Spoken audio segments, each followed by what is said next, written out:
ভগবতে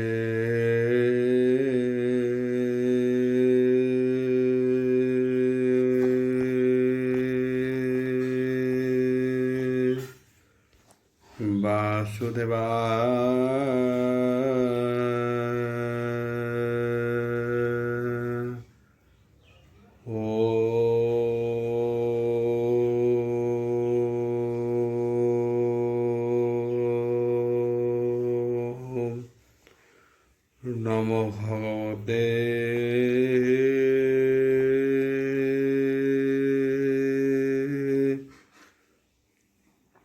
বাসুদেবায়।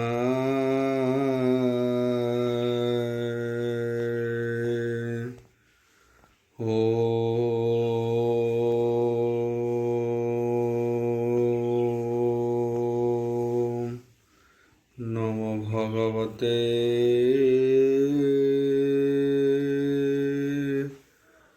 বাসুদেবায়।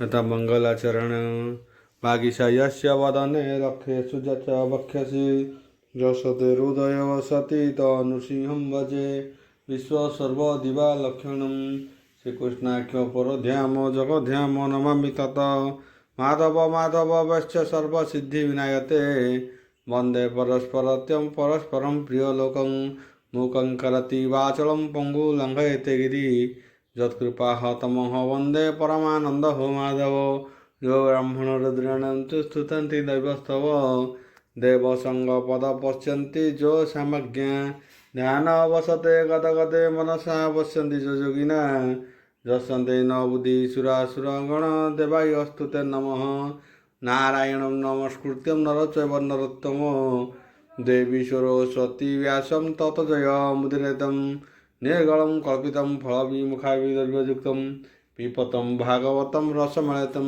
प्रभु।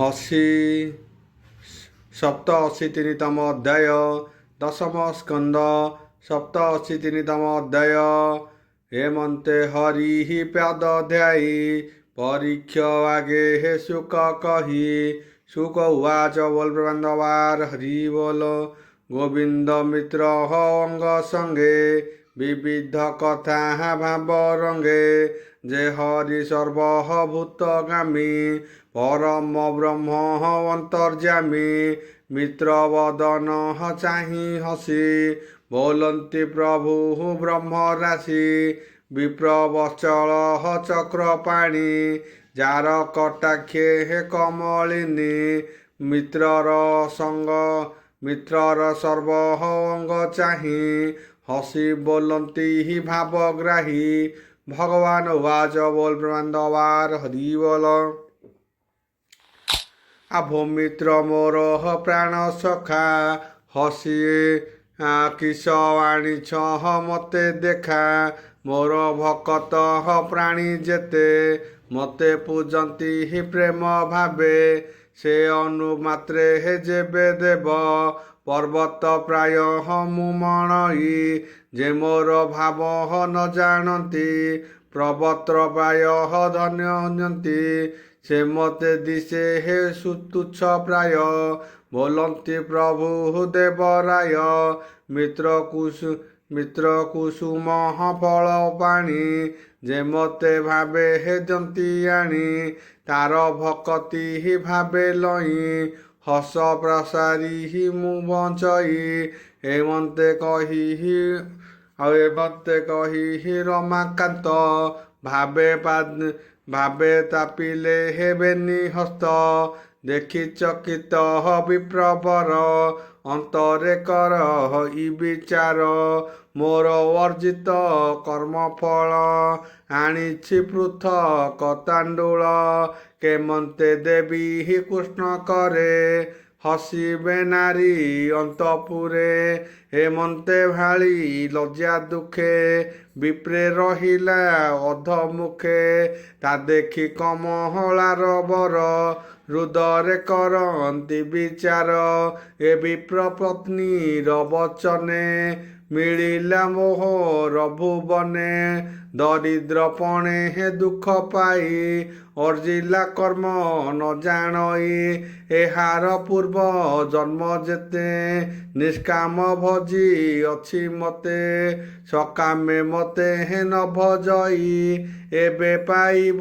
ଭୋଗ କାହିଁ ପତ୍ନୀ ବଚନେ ଭୋଗ ଚିନ୍ତି ଯେବେ ମିଳିଲା ମୋ ଅଗ୍ରତେ ପତିବ୍ରତାର ସୁଖ ଅର୍ଥେ ମୋହର ମିତ୍ର ପଣ ହିତେ ଦେବୀ ସମ୍ପଦ ସର୍ବଭାବ ବ୍ରହ୍ମାଣ୍ଡ ମଧ୍ୟେ ଯେ ଦୁର୍ଲଭ ଏତେ ବିଚାରି ନର ହରି ବିପ୍ରଙ୍କୁ ବିଚ୍ଛିନ୍ନ ବିପ୍ରର ଛିନ୍ନ ବସ୍ତ୍ର ଧରି କି ବସ୍ତୁ ବୋଲି ଆଦି ମୂଳ ଘେନିଲେ ପୃଥକ ତାଣ୍ଡୁଳ ଛିଣ୍ଡା କପଡ଼ା ଛିଣ୍ଡା କବଟା ମଧ୍ୟ ଫେରି କୃଷ୍ଣ ବୋଲନ୍ତି କରେ ଲଇଁ ପବିତ୍ର ତୁମ୍ଭ ଉପହାର ଏ ମୋର ପ୍ରାଣ ପ୍ରତିକାର ତୁମ୍ଭର ପୃଥକ ତାଣ୍ଡୁଳ ଅଶେଷ ଭୁବନ ମଣ୍ଡଳ ମୋହର ଜୀବନ ସହିତେ ତୃପତ କଲ ଆଜ ମତେ ଏମନ୍ତେ କହି ନରହରି ବେନିଲୋଚନୁ ବହେ ବାରି ଗୋବିନ୍ଦ ମିତ୍ର ପ୍ରୀତି ଅର୍ଥେ ତା ପୃଥକ ତୁଣ୍ଡ ବେନି ହସ୍ତେ କମଳା ଚାହିଁ ସ୍ଥିର ହୃଦେ ତୁଣ୍ଡେ ଭରିଲା ଏକ ମୁଣ୍ଡେ ଆଉ ସନ୍ତୋଷ ଭୁଞ୍ଜି ଦାମୋଦର ଦ୍ୱିତୀୟ ମୁଷ୍ଟି ଘେନି କର ତୁଣ୍ଡେ ଭରନ୍ତେ ଗୋପୀନାଥ ଲକ୍ଷ୍ମୀ ଧଇଲେ ବେଗେ ହସ୍ତ ବୋଲନ୍ତି ଜଗତ ଜନନୀ ପୃଥକ ମୁଷ୍ଟି କରେ ଘେନି ବୋ ବିଶ୍ୱନାଥ ଭଗବାନ ଏ ମୁଷ୍ଟି ନ କର ଭୋଜନ ତୋର ସନ୍ତୋଷେ ହେ ନାରାୟଣ ଉଭୟ ଲୋକର କାରଣ ମୁଷ୍ଟିକେ ଦେଲୁ ସର୍ବସୁଖ କେବଳ ମାତ୍ର ମୋତେ ରଖ ମୁଁ ତୋର ଚରଣ କମଳେ ଯେମନ୍ତେ ସେବ ନିଶ୍ଚଳେ ଏମନ୍ତେ କହି ଅନୁବାଦେ ପଶିଲା ଗୋବିନ୍ଦର ହୃଦେ ଏମନ୍ତେ ବରି ସ୍ତବ ଗଲା ଶୁଣ ହୋ ଅଭିମନ୍ୟୁ ବଳା ଗୋବିନ୍ଦ ତୁଲେ ହେ ବିପ୍ରତସି ଭୋଜନ କଲେ ଷଡ଼ରସି ଆଉ ରତ୍ନ ପଲଙ୍କେ କୃଷ୍ଣ ମିଳେ ରଜନୀ ବଞ୍ଚେ ସୁଖ ବୋଳେ ଅଙ୍ଗ ନିବେଶୀ କୃଷ୍ଣ ଦେହେ ମଣିଲା ସ୍ୱର୍ଗ ଭୋଗ ପ୍ରାୟେ ଏମନ୍ତେ ପାହିଲା ରଜନୀ ଗୋବିନ୍ଦ ଝିନ ବସ୍ତ୍ର ଘେନି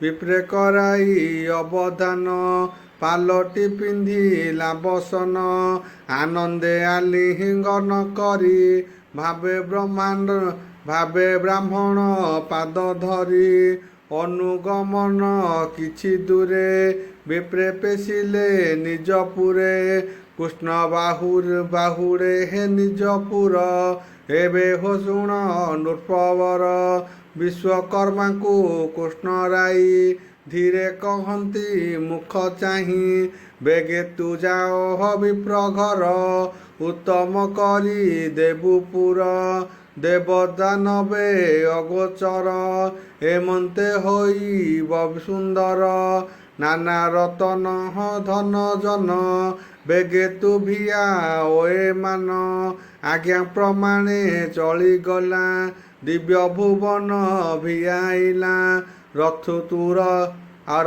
ତୁରଙ୍ଗ ପରିବାରୀ ତୋଟା ପୋଖରୀ ମନୋହରୀ ଏମନ୍ତେ କରି ସେ ନିର୍ମାଣ ଶୂନ୍ୟ ଗମିଲା ତତ୍କ୍ଷଣ ଏବେ ହୋ ଶୁଣ କୁରୁବୀର ବିପ୍ର ଚଳଇ ନିଜ ଘର ବିପ୍ର ଗମନ୍ତେ ନିଜ ସ୍ଥାନେ ଭାଳଇ କୃଷ୍ଣ ଗୁଣ ମନେ କିଛି ନ ଦେଲେ ହେ ନାରାୟଣ ଲାଜେ ନ ମାଗିଲା ବ୍ରାହ୍ମଣ ପଥେ ଗମଇ ଧୀର ପାଦେ କୃଷ୍ଣ ଦର୍ଶନ ଆନନ୍ଦେ ଲଜ୍ଜା ଜଡ଼ିତ ଅଧ ମୁଖେ ପଥେ ବିଚାରେ ମନ ଦୁଃଖେ ଏ ମୋ ଅର୍ଜିତ କର୍ମ ଗୁଣ ବିପ୍ରବତ୍ସଳ ନାରାୟଣ ଅତି ଦରିଦ୍ର ମୁଁ ପାମର ସେ କୃଷ୍ଣ କରୁଣା ସାଗର କମଳା ସେବେ ଯାର ପାଦ ସେ ହୃଦେ ପରମ ଆନନ୍ଦ ଲଗାଇ ମତେ ହେତୁ ସମନ ନିବେଶୀ କଲେ ଆଲିଙ୍ଗନ ଅତି ଦରିଦ୍ର ପାପୀ ମୁହିଁ କୋଟି ବ୍ରହ୍ମାଣ୍ଡ ନାଥ କାହିଁ ବ୍ରାହ୍ମଣ ବୋଲି ହି ଦୟା କଲେ ଶ୍ରୀଭୁଜେ ଆଲିଙ୍ଗନ କଲେ ଲକ୍ଷ୍ମୀ ପଲଙ୍କେ ମୋତେ ନେଇ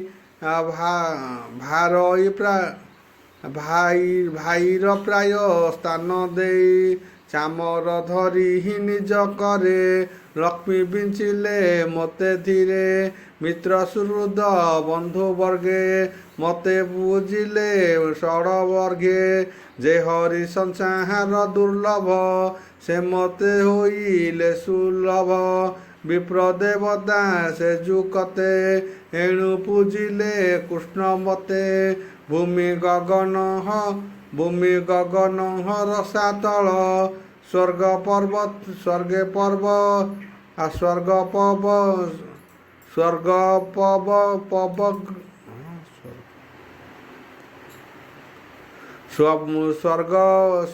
ପବର୍ଗ ବେନି ଫଳ ସର୍ବସମ୍ପଦ ଦରକାରଣ ଯାହାର ଭୟ ଚରଣ ସେ ମୋର ମିତ୍ର ନର ହରି ହୃଦୟରେ ମନ୍ତ ବିଚାରି ଦୁଃଖେ ଦରିଦ୍ର ଏ ବ୍ରାହ୍ମଣ ଏହାକୁ ଯେବେ ଦେବ ଧନ ପ୍ରାପତେ ହେ ମନ ନୋହେ ମୋତେ ସ୍ମରିବ ଆର କାହିଁ ତାହାର ମୋତେ ବଡ଼ ଦୟା ମୁଁ ପାପି ନ ଜାଣଇ ଏହା ଧନ ସମ୍ପଦ ଯେତେ ଜନ ତମ ଗରବ ଅନୁକ୍ଷଣ ଧନ ସମ୍ପଦେ ବଢ଼େ ଆଶା ସେ କାହୁଁ କୃଷ୍ଣରେ ବିଶ୍ୱାସ ଏଣୁ ନ ଦେଲେ ହେ ମୋତେ ଧନ୍ୟ ସେ ମୋହର ଜୀବନ ମନରେ ମନ୍ତ ବିଚାରି ବିପ୍ର ମିଳିଲା ନିଜ ପୁରୀ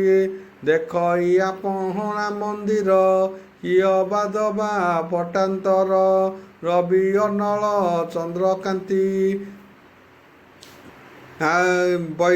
ବୈଦୁର୍ଯ୍ୟମାନ ଝଟକନ୍ତି ନାନା ବିଚିତ୍ର ଉପବନ ହଂସ ମୟୂର ପିକ ସ୍ୱନ ବିବିଧ ଜଳାଶୟ ରାଶି ପୁଷ୍ପ ସୁଗନ୍ଧ ବାୟୁ ମିଶି ଆହ୍ଲାଦ ଉତ୍ପହଳ କୁମୁଦ ପବନ କର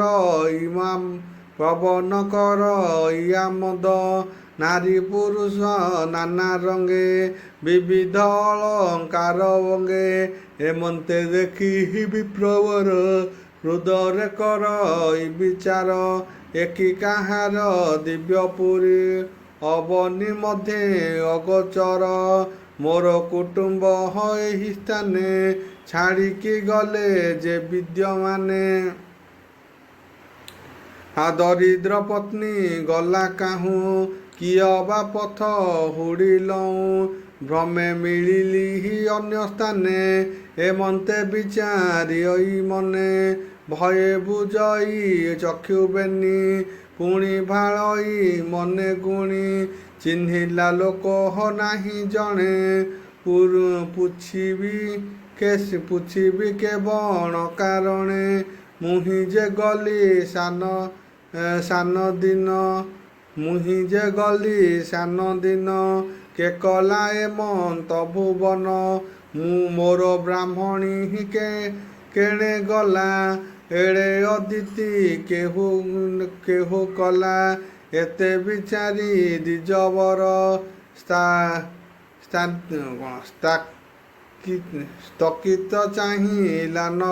ସ୍ଥକିତେ ଚାହିଁଲା ନବର।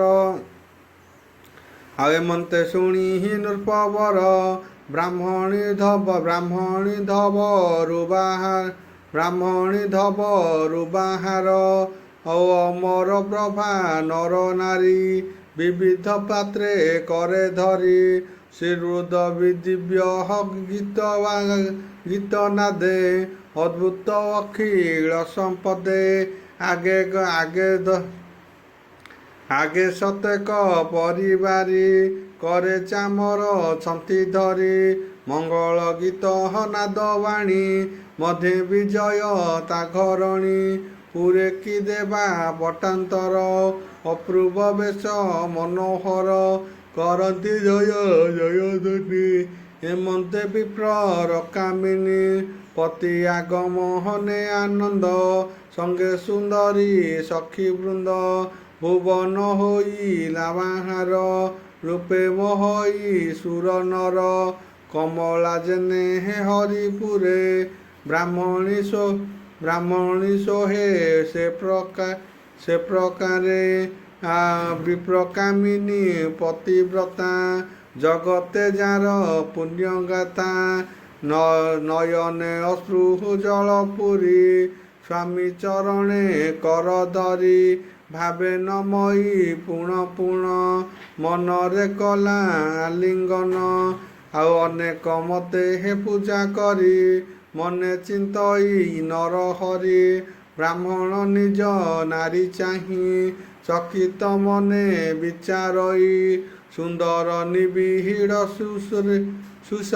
ସୁଶ୍ରୀଣ୍ୟ କିଏ ଗଗନ ବିଳାସିନୀ। ରମ୍ଭା ମେନକା ଅପସରୀ ସେମାନେ ନୁହନ୍ତି ତାସରୀ। ଅଦ୍ୟୁତି ରୂପ କାନ୍ତି ସାଜେ ସୁନ୍ଦରୀ ଦାସୀ ଗଣ ମଧ୍ୟେ। ଏମନ୍ତେ ସ୍ୱାମୀ କର ଧରି ଗୃହେ ପଶିଲା ବିପ୍ର ନାରୀ। ସ୍ତମ୍ଭେ ଦିଶନ୍ତି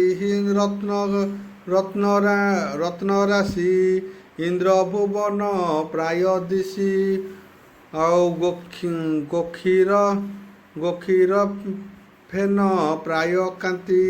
ଶଯ୍ୟା ପଲଙ୍କେ ବିରାଜନ୍ତି ରତ୍ନ ପଲଙ୍କେ ହେମଦନ୍ତ। ନିମିତ ହସ୍ତି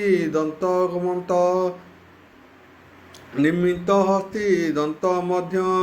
ଆଶ୍ୱତ ଚାମର ରତ୍ନବନ୍ତୀ ମୁକୁତାମାଳ ବିରାଜନ୍ତି। ନାନା ଆସନେ ରତ୍ନମନମୟ। ମୁକତାମଳା ବିରାଜନ୍ତି। ବିବିଧ ଚକ୍ର ତାପଲମ୍ବେ ଯାହା ଭିଆଣ ଦେବରାଏ। ସ୍ଫଟିକ କାନ୍ଥେ ଦୀପ କାନ୍ତି ନିମିତ ରତ୍ନ ବିରାଜନ୍ତି।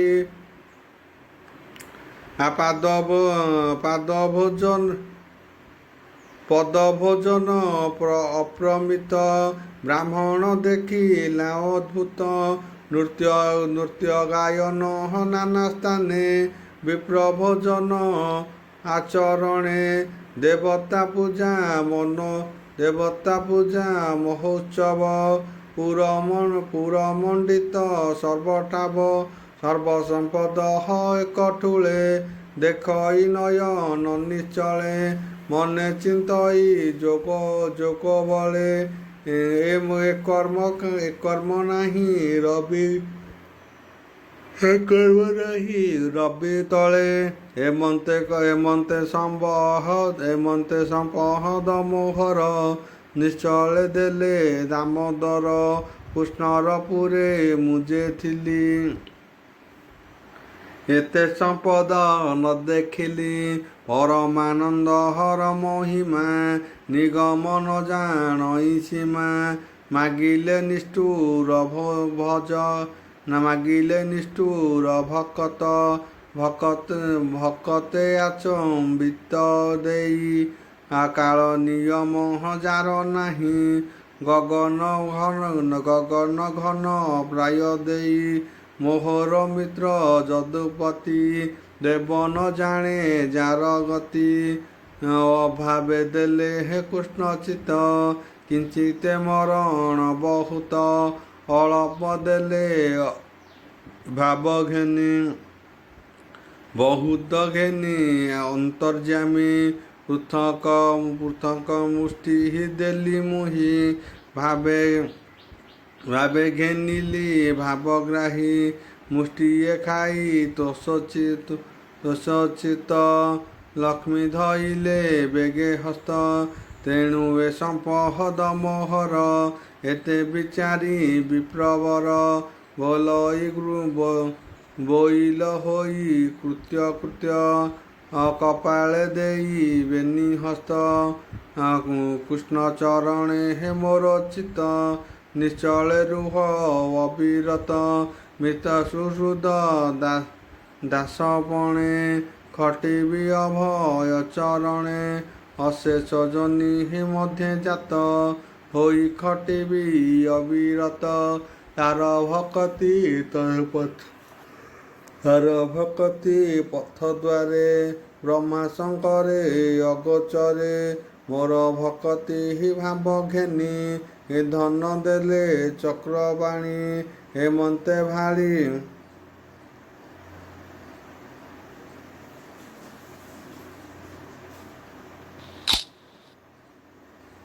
ହେମନ୍ତେ ଭାଳି ବିପ୍ରଚିତ ସମ୍ପଦେ ରହିଲା ନିଶ୍ଚନ୍ତ ଭ୍ରମର ପ୍ରାୟ ଭୋଗ କରି ଅନ୍ତେ ପାଇଲା ନରହରି ଶୁଣ ପରୀକ୍ଷ ଦଣ୍ଡଧର ବିପ୍ରଭକତ ଦାମୋଦର ଏହା ଯେ କରହନ୍ତି ଶ୍ରବଣ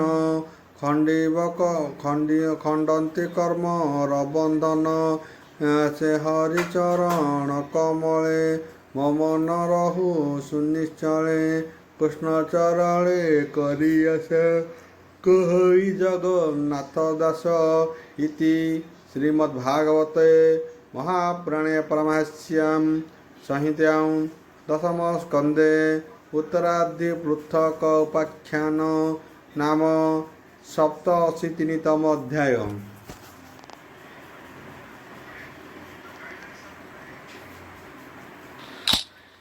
83ତମ ଅଧ୍ୟାୟ ଦଶମ ସ୍କନ୍ଧ 83ତମ ଅଧ୍ୟାୟ।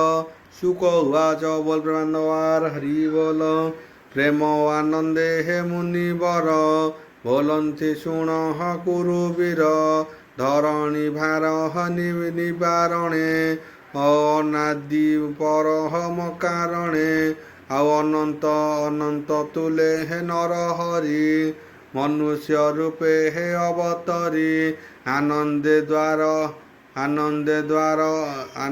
ଦ୍ୱାର ହବତୀପୁରେ ବିହରେ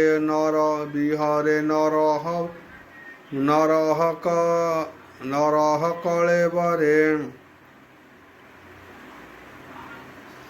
ଆଉ ଜ୍ୟୋତି ବିଦୁଷ ହନୁମାନେ ବିଚାରି ଋଷିଙ୍କ ବଚନେ ଜ୍ୟୋତିଷେ କୃଷ୍ଣ ପାଶେ ଯାଇ କହିଲେ ଶିରେ ହେ କର ଦେଇ ଓ ନାଥ ଶୁଣ ସାବଧାନେ କର ପଞ୍ଚଦଶ ଦିନେ ଓಂ ଭୂର୍ଭୁବସ୍ୟ ତସ୍ୟ ବିଦୁର୍ବରେଣ୍ୟଂ ଭର୍ଗଦେବସ୍ୟ ଧୀମହି ଜୟନା ପ୍ରଚୋଦୟାତ୍ ଶାନ୍ତି ଶାନ୍ତି ପୃଥିବୀ ଶାନ୍ତି ଶାନ୍ତି रघुपति राघव राजा राम पतित पावन सीताराम।